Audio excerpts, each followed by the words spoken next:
The HOA fees in California have skyrocketed amongst a lot of other states. And California, our HOAs for condos are, I want to say, between 500 up to 1,000. And it seems to only be getting worse. Now, I also want to talk about how a lot of the condos are giving assessments. When you get an assessment, that means you have to pay a lump sum of money to the HOA because they don't have enough money to cover different expenses that have incurred. They've used up all their reserves up, and so they need extra money to cover large expenses or even daily expenses. They're raising dues. This is happening all over the place. And then they're also giving what's called a special assessment. If you own a condo, then you're very familiar with what I'm talking about.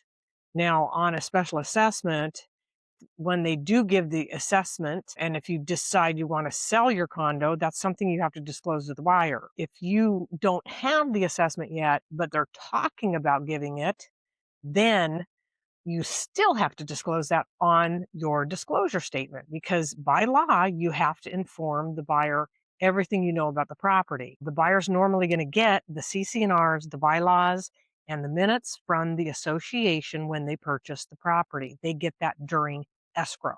So it's a good idea for them to read all through all of that stuff to see what it says because a lot of times homeowners don't pay attention to anything and they don't realize, oh, by the way, there's they're talking about an assessment because they don't go to the board meeting. So sometimes they don't know about these things.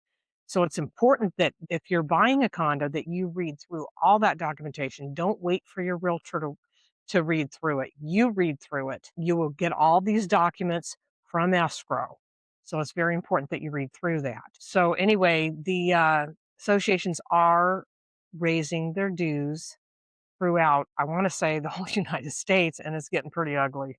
But there seems to be not much that we can do about it. We're just kind of like sitting ducks, watching them raise all this stuff, and it's just part of what we're going through right now with this hyperinflation. I think it's just gotten out of hand and ridiculous. But this is what we're going through, and so we have to deal with it. But if you are selling a condo, you have to disclose it. If you're buying it, look for all of that stuff in the escrow documents that you are given that are the HOA documents. Read through all that stuff to see if you see anything about an assessment. Because what you don't want to do is buy a condo and then 6 months down the road find out they're giving some big, huge $40,000 assessment. Because then that's you're going to be in shock and nobody needs to go through something like that. So, anyway, and then I was just going to talk about also when you do purchase a condo, it's a good idea to go to the board meetings to kind of keep informed as to what they are doing because what's scary is when you own a condo, the HOA, which is a set group of people that everybody votes for, kind of has control on what they do with your property.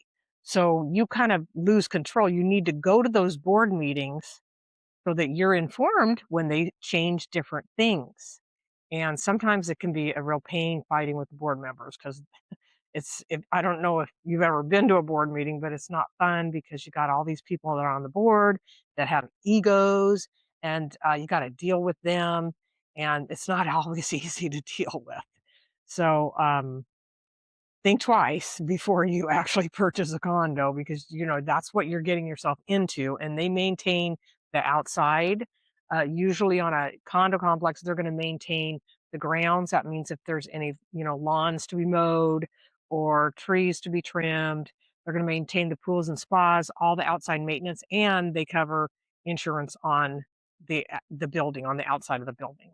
So you only cover walls in when you buy a condo, so your policy should be definitely cheaper, but then you're paying your association dues, which that covers your insurance on the building through your dues. The HOA actually gets a master policy, and so that's part of what you pay in your dues.